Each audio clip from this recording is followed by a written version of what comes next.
Hello everyone, welcome to my first stream in 2024. I know I haven't been around a lot these past months.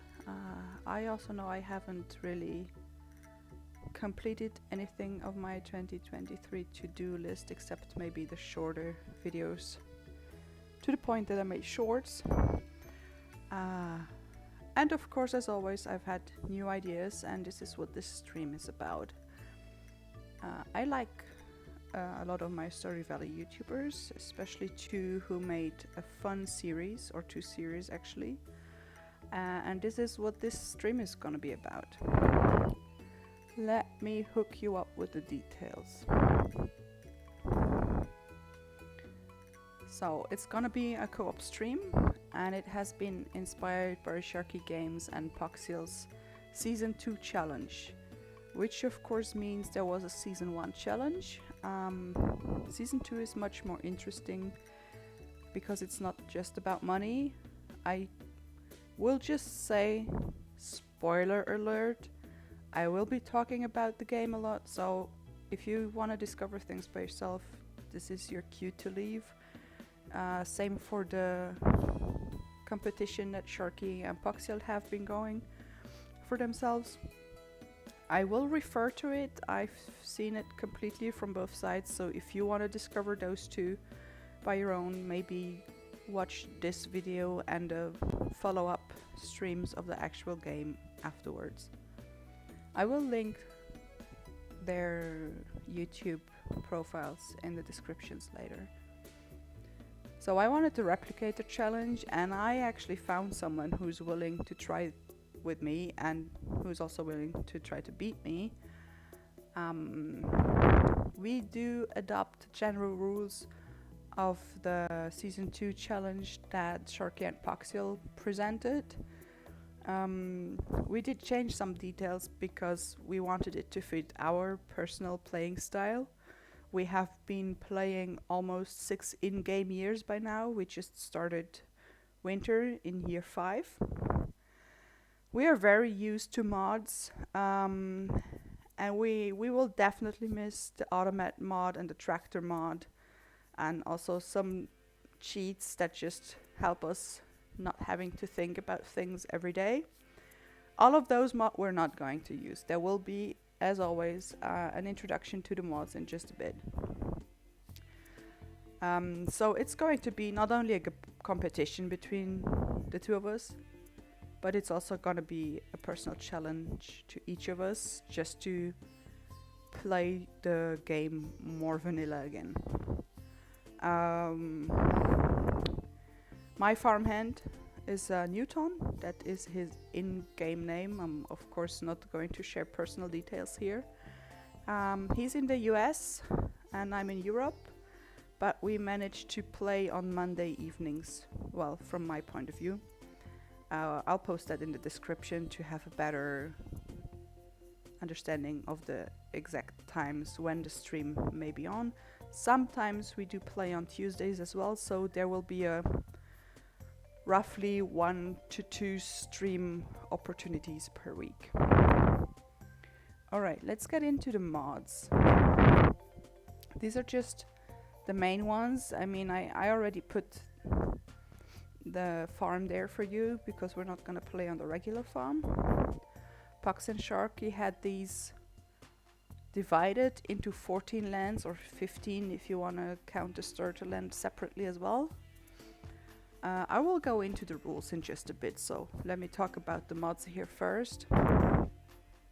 So the most important one is the farm, of course. It's called EverFarm. We decided to go with the 2-player co-op greenhouse. This is a feature that Pox and Sharky didn't use. They did use the 2-player co-op greenhouse in their first challenge, so that's where I got to know it from. And the reason for this will also be explained with the rules and the challenges. We do use better mixed seeds. This is because we start with 0 gold, so we need a little bit more than the usual crops you can get from the mixed seeds. We will have a camping tent with tarp because this map is huge and having somewhere else to sleep except in our main house is going to be really helpful. We still use the CJB cheat menu, but that is mainly to freeze time. We also work with the cooking and crafting recipes for sale, because this is going to be explained a bit more in the rules. We are not allowed to leave the farm. We also use the Cookout Kit Rebalance mod so that we can cook things. This is part of the challenges that I will get into. And we do have a Farm Cave minecart mod, so we are still able to go to the mines, and this is basically the only exception to not leaving the farm. But maybe it doesn't count since we're moving underground, I don't know. I do use the farmhand finder, so I roughly know where my farmhand is at if we're more or less in the same area on the map. We do use Shop Anywhere, so we do kind of like a online shopping if you want, since we're not going to the shops by ourselves. I use the to-do list because I will have to write things down, and I rather do it in the game right there and not on a paper, because I know I will lose the paper. Then we use the UI info suite just for like practical information, and the visible fish just because it's cute and it makes the I find it makes the fishing a little less monotonous. All right, so let's talk about how we start all of this. My apologies. So we start with 0 gold. Everyone has one cabin. Well, Newton has a cabin and I have the main farmhouse. Each one of us has a shipping bin and 1 chest, and we have our interior decorated because we will not really be able to get much decoration, so we at least wanted to have a cozy home to get back to. We placed a well on the main farming land, and we will play a full year, so 4 seasons from the first to the last day. Our backpacks will be fully upgraded. This is due to the fact that we cannot buy the backpack upgrades through the Shop Anywhere mod, and since we're not allowed to leave the farm, we can't go to Pierre's either. We decided that the fishing rod and the first weapon will be needed to be bought, so no freebies here. Marlon can keep his rusty sword. We actually trashed them, but just so you know. We will use instant build for buildings. This is one other thing that we use the CJB cheat menu for. We decided not to have a pet. It's probably gonna be in the way, to be completely honest, and we're competing here, so we just don't have the time for a pet. We will also be starting on Spring 1 Year 2 just to have all the seeds available, like garlic and red cabbage are only available starting Year 2. And we also trashed our starting parsnip seeds. As I said, we start with 0, completely 0. There have been some issues that Pox and Sharky encountered in their playthrough, well, in their competition with the mods. Apparently they couldn't buy blueberries from the Shop Anywhere. I don't remember if strawberry seeds were available through the Shop Anywhere, because of course we're not gonna go to the events either. We decided that we are going to cheat those in if we want them, and then we have to buy something else instead, so we like spend the money and then trash that. Like we both agreed on this, so that's how we're gonna do it. Let's have a better look at the land though, at the map. There is a total of 15 lands. We are 2 players. And here's one thing that we made differently than Pox and Sharky as well. They had a land decider day where they would spin a wheel, and then this decided who got which of those 14 lands. They also had a fishing mini game challenge for this to see who could spin the wheel first. So we do this differently. We agreed before who uses which land. We try to make it equal in the way that everybody has enough space to plant crops, to build buildings, to fish, to have space, and to access the waters and the quarry. We will have a land decider day as well, not to know who will have which farmland, but to know which one gets unlocked next, because of course we're not going to start with all 7 each. So that's what we are going to do for Land Decider Day. Pox and Sharky also had goodies hidden on each land. I tried to find them all throughout their videos. I'm sure I missed some. They also used modded crops, which we are not going to do. So on the Land Decider Day, when we know who gets which land, the person is going to have the goodies cheated in, simply because I didn't feel like running around the entire map and placing them. So I talked about this with Newton. He's fine with it, so that's how we are going to do it. Let me show you the farm again. It's really just called Ever Farm if you want to look it up in detail on the Nexus mods. There are warping points. You see the yellow dots. Those are warping points that you can access through the mainland just next to the farmhouse. It's going to place you into like a little warping cave, and then you can access the different lands. We will of course be allowed to go through lands to go to the one that we need to get to, especially if that one, like if I need to go to I don't know, number 8 and I don't have 5 unlocked, of course I will have to warp there and walk over to 8. Same for Newton. I will also show you the original map.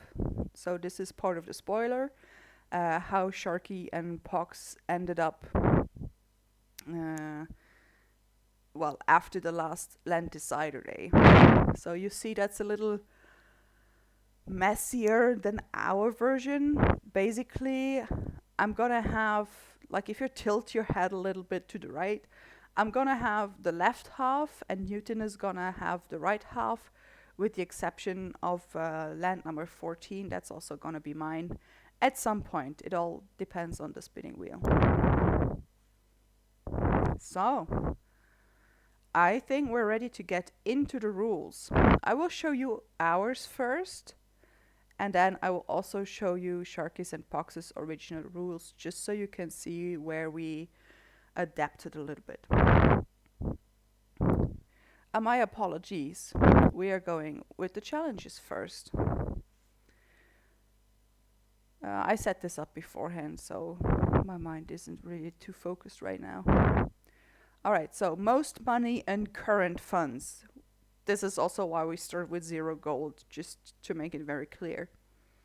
Most total crops shipped. This is not different types of crops, but all crops counted.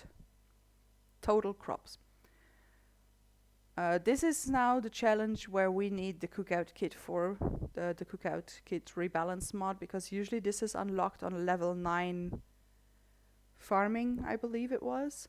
So it's a little late, and since we want to have the most money in current funds, we don't want to use money and resources on upgrading the house, so we use that mod, and then we will just have some campfire cooking going for ourselves. Next one is most skill levels earned.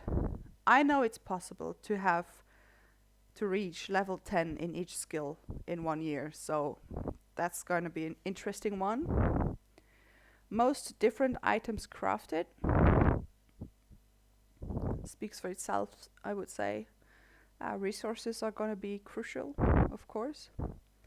Most farm buildings built. The first shipping bin doesn't count. The tarp, the tent with the tarp doesn't count, and the house and the cabin, of course, don't count either.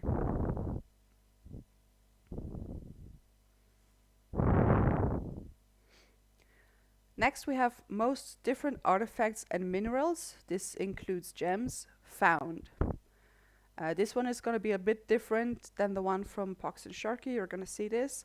So we agreed that we can do artifacts, minerals, and gems because we have the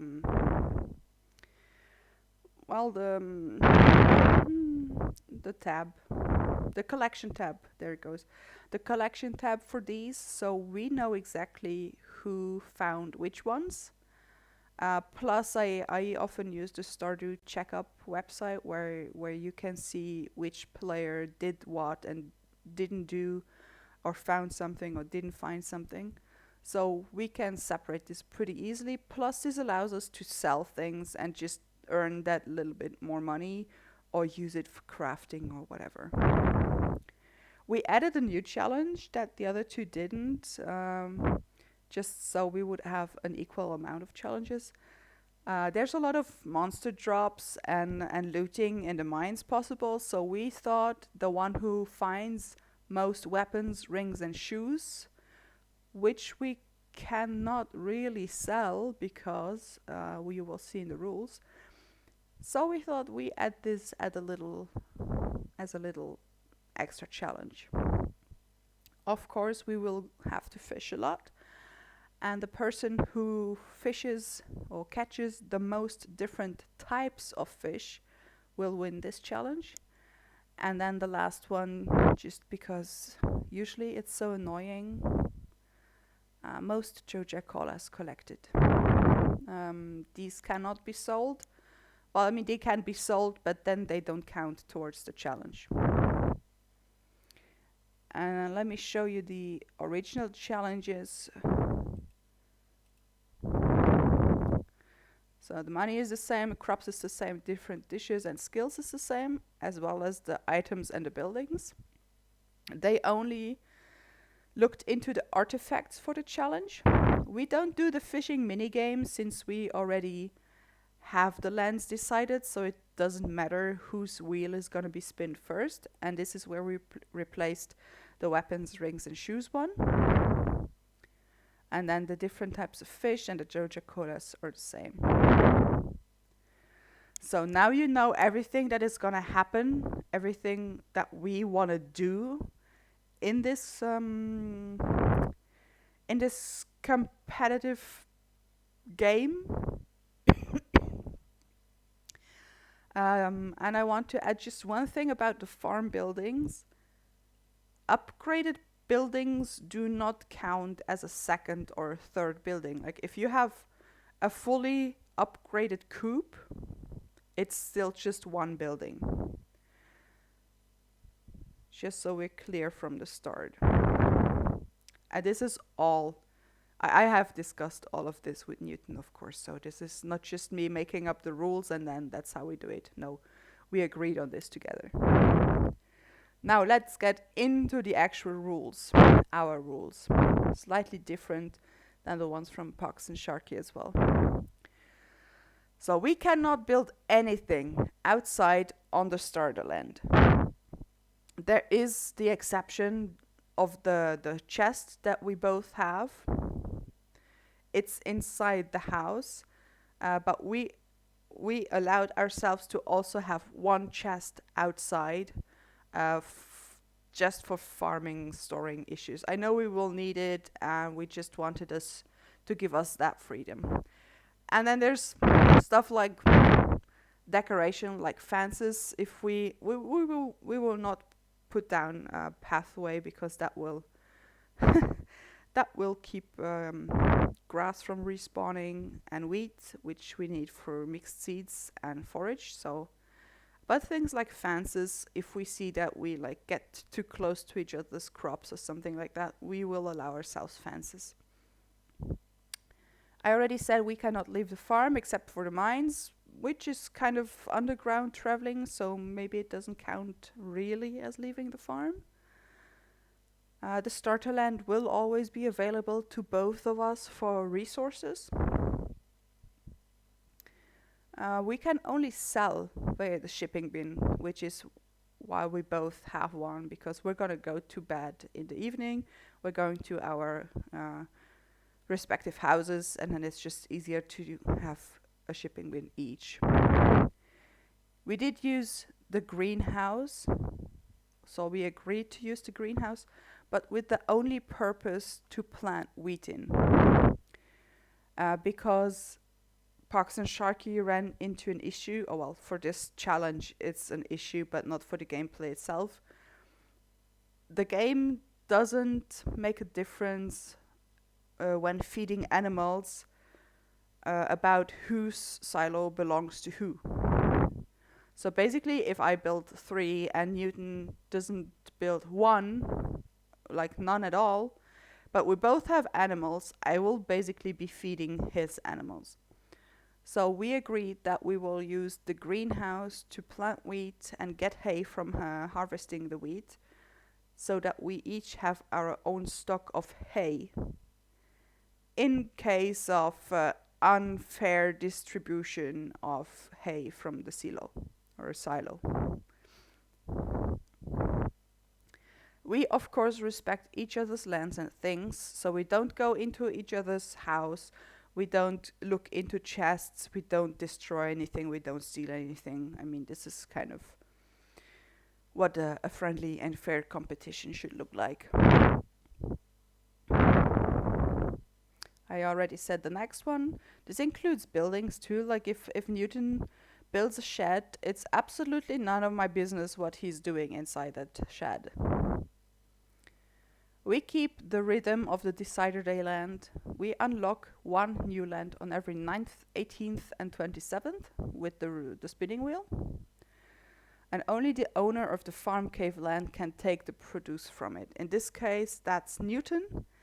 Parks and Sharky went with mushrooms. But since we decided beforehand who is gonna have which land, I asked him if he wants mushrooms or bats, and he chose bats.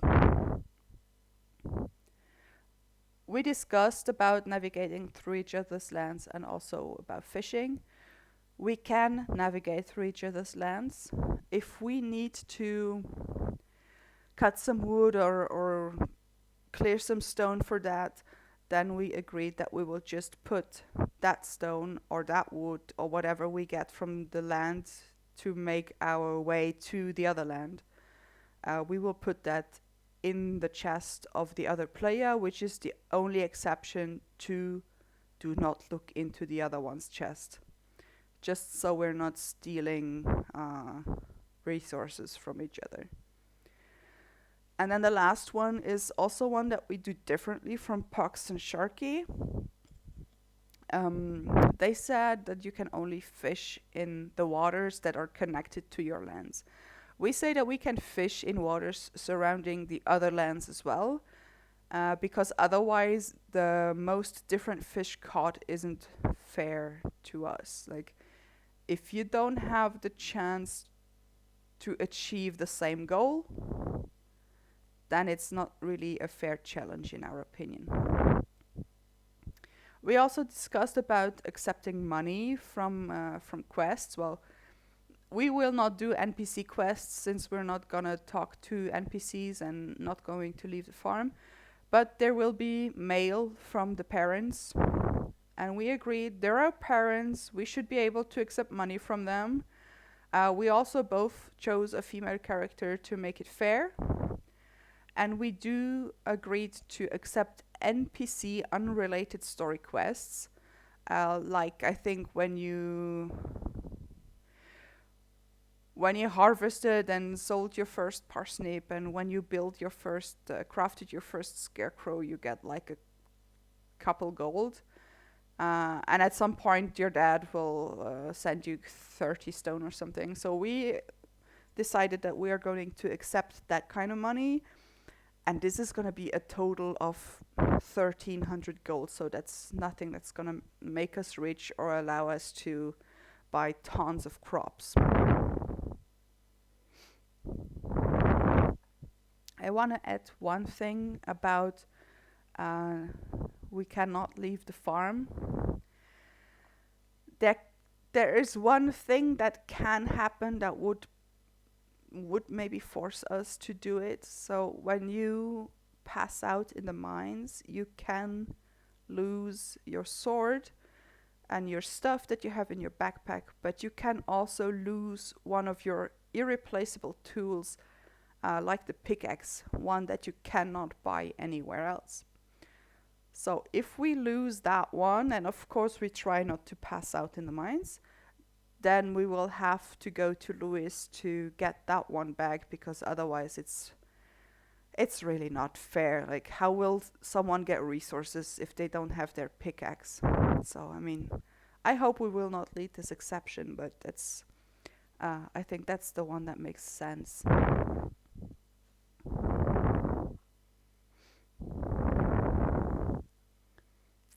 So let me show you the original rules real quick. Same, same, same, same, same. So then you see greenhouse is out of bounds. We changed that one.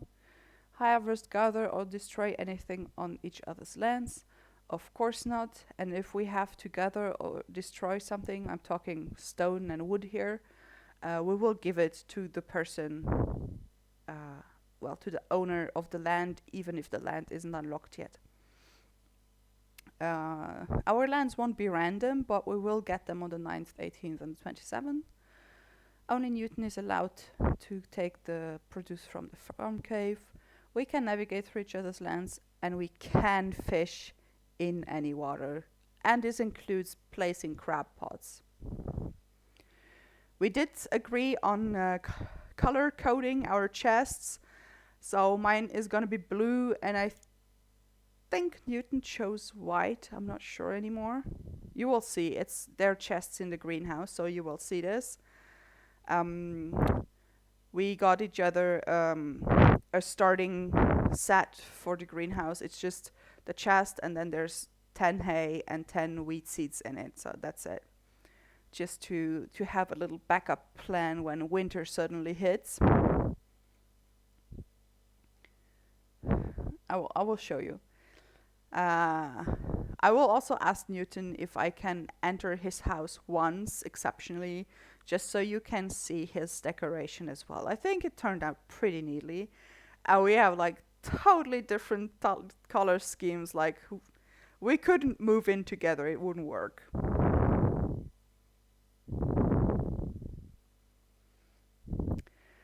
This is basically it. I think I explained everything. It's kind of weird to have a stream and not play the actual game. But let me finish this way. We will start this on coming Monday. That's the 19th, if I'm not mistaken, 19th of February. I will, of course, introduce Newton to you. The chat will be open if you have any questions to me or to Newton. We try to have an eye on it. Well, I try to have an eye on it. I'll show you his house if he's okay with it. We check on the color-coded chests, see which color he chose. I don't remember.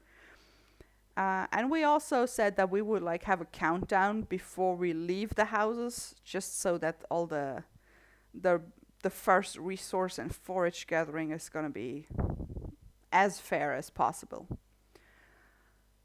So I'm just gonna say it once more. Stream is gonna be on Mondays and sometimes also on Tuesdays. I will put the time zones in the description for his state and my land. Then you know that you know which time you might want to pop in if you feel like having some distraction or just some background noise or something. I also think that his what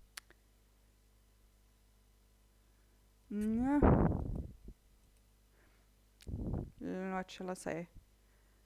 His voice is going to be recorded too, I think. We'll see. I'm pretty sure.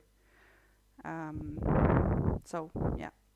There is also going to be... I use a mod that hides Steam names from my other farmhands just for um, personal data protection purposes.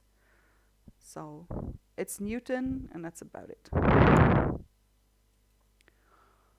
Well, as always, I thank you for watching, for listening in. I know there wasn't a lot to watch this time. Um, Comments, likes, and subscriptions are always welcome and appreciated, of course. And if you don't want to and just like having some background noise or something running on the computer, I know how it is sometimes, uh, you're welcome to do that too, of course. I hope to see you on Mondays. Have a good day. Bye bye.